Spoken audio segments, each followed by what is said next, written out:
This is the Flash Wolves that we expected to see starting on day one of the tournament. They turn it on here and they end the dream of the perfect tournament for SKT with this victory. But let's look at how they did it, because we talked about the weaknesses that for this team and what could be exposed in MMD in the top lane. Can he play those fighters? Can they get him off of tanks? How would they draft around both him and Betty? Well, they secure that Fizz in the face of a Rumble blind pick, and they take it to him. Yeah, I think the pick and ban here was genius. I tweeted out, I think that Flash Wolves won this draft, and the big reason was around MMD, because this was a game where MMD had priority. On a simple level, Rumble was blind picked. We saw the stat in-game, Hooney's 10-0. You're feeling good about it. The Fizz is taken. It's much more nuanced than just Fizz beats Rumble, because we know that. We've seen that already this tournament. Consider what happened here. So Fizz is taken away. Already in the pick ban, Lulu is banned. Karma is taken first pick.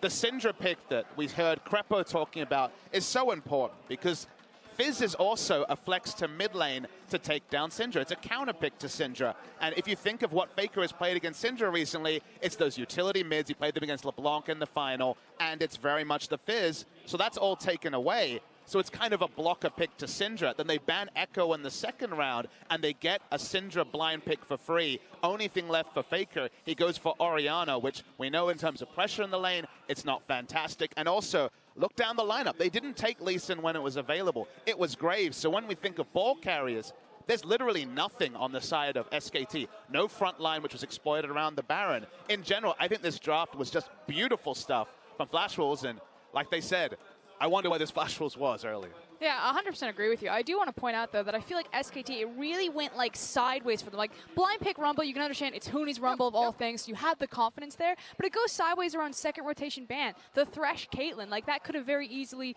been a Syndra. You know, why are you taking away the Caitlyn? Why do you think that you need to protect Wolf and Bang so much? They're so good at absorbing, even in losing matchups. So I think if Koma's really going to circle a point in draft phase, it's going to be right there.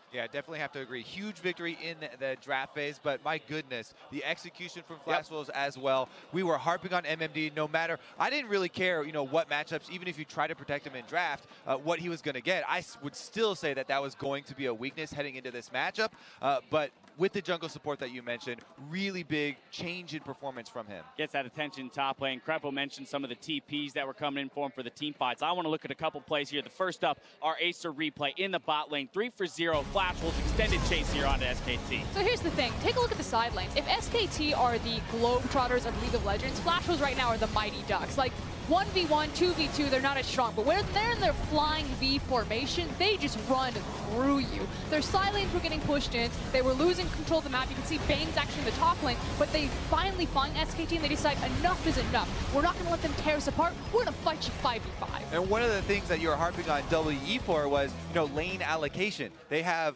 the Varus all the way in the top lane while pushing very, very heavily with the 4-man squad. That can only be a 4-man squad for SKT. There's no world, you know, that Varus is able to get over there in the amount of time. So Flash Wolves, really good job taking that initiative and forcing the fight, being able to catch that 4 versus 5 fight. But I mean, we complimented SKT on playing on the Razor's Edge in previous games where they were making trades without perfect knowledge, and we criticized a lot of teams this tournament for not taking controlled risks, for instead just looking for the perfect play. Varus was pushing up. They were trying to disengage but keep them interested to trade up, because a lot of this game, Flash Wolves felt like they were winning, but the gold lead, it was 1,000, it was 2,000. They thought they were playing with 5, then Karsa comes in with the big kick. They actually get the 3 kills, and then SKT looks silly. I mean, even after that fight, right, you mentioned the gold lead very close, so it was all about the Baron plays from Flash Wolves, control of 2 different Barons. We're going to take a look at one of them here, but they played around this beautifully. Oh, Karsa especially. I know that Maple was making some crazy plays as well. Like you said, great arrows, great teleports, but Karsa on Lee Sin was just gorgeous to watch in all of these exchanges. And again, I love MMD having the guts to TP in and 0 people out in the back line. Goes over the back, gonna kick Peanut away, back into the Baron. All right, I got this. And the plays were so good, and there was another Baron take we saw where they just soloed it down with the DPS, and the whole time Karsa was over the wall, and you think, why? Why can they never get vision? SKT doesn't have anyone who can ward. No frontliner here. It's very much a KT rolls to S-comp when you have Rumble in the top, no tank. They could never put down wards, so both Barons ended up being flawless execution. by Flash Wolves. And here's the thing. Here's a couple fun stats for you. This is the fewest kills for SKT in MSI history in a single game. Their previous fewest kills was 3 against the Flash Wolves last year in a loss. Faker has also not had a game in MSI history with 0 kills and 0 assists. But isn't it just crazy that that's what you have to do to SKT in order to take a win off of them? It's crazy. You know, coming into this, I almost wanted to debunk the fact that Flash Wolves were like the SKT kryptonite, because I went back, I watched their games. You know, they were 3-1 historically, now 4-1 with this victory. And I was like, you know, but Blank played in 3 of those losses. Bengi came in and Flash was pulled it back. But they just, for whatever reason, their vision, it gets underneath SKT, and suddenly they're, you know, sitting in a bush as Faker's coming around Wolf Pit, just killing him out of nowhere. And you can kind of see him getting frustrated. And they do it time and time again. And just to wrap up, one thing I really want to say here is that SKT, you know, they finally dropped a game. And it's a really important thing. I'm actually happy to see Flash Wolves play this well, draft this well, because the importance of SKT's victory is on the contenders, on who they're facing. For there actually to be a team that can suss out their weaknesses and exploit them makes this tournament so much more hype, because now what we thought we could take for granted is suddenly a little bit up in the air. I mean, it's a beautiful win by the Flash Wolves that we expected to see coming into the tournament. The question is, will it be enough to dig them out of the hole that they're in? For the inside story on that upset win, though, let's check in with Shox and the Flash Wolves support.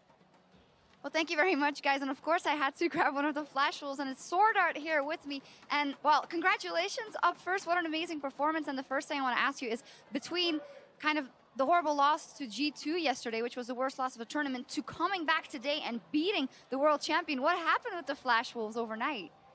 首先恭喜你们获得刚刚那一场比赛胜利。你们昨天输给了 G2， 但是今天又打赢了 SKT。你们在昨天晚上做了什么样的改变呢？昨天晚上其实也没做什么改变，然后最主要是的话，我觉得是因为我们这场的话，我们有让卡萨去做一些前期的滚动风向，然后我们线上又有稳住，所以我们才能打得。I don't think we did that much change overnight, but in this game we were able to let Karsa play really aggressively and snowball in an early game. Plus our top lane was very, very stable, and that led us to victory. Yeah, some other teams have been able to get those early victories versus SKT, but no team has been able to close it out. How much of like the history of you guys playing versus SKT gives you confidence in games like this? 我们发现很多队伍在 MSI 的时候都有办法在前期打赢 SKT， 但在之后的话比较难获得胜利。那以你们之前的战绩对上 SKT， 对你们结束这场游戏的信心有多大？我觉得其实我们会赢 SKT， 我觉得有一点是风格上面的克制吧，因为他们打得很自制化，就是很稳定，但是我们会打得很进攻，所以我们有时候可以抓到他们一些破口。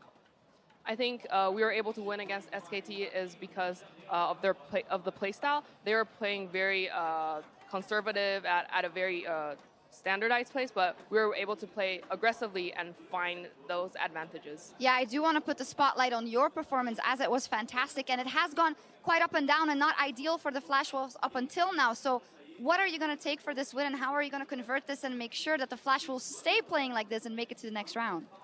闪电狼这几天的表现上上下下，那你们获得这场胜利之后，对你们来讲有士气上有增加吗？对我们队友来说，一定是有很大的增加。然后我希望我们接下来每一场比赛都可以打得很精彩。It's definitely a moral boost, confidence boost for all of us, and hopefully in the upcoming games we can perform really well. Well, definitely the Flash Wolves fighting. Thank you very much, and congratulations, Sword Art. We are going to take a quick break, but when we come back, Gigabyte Marines take on G2. Don't go anywhere.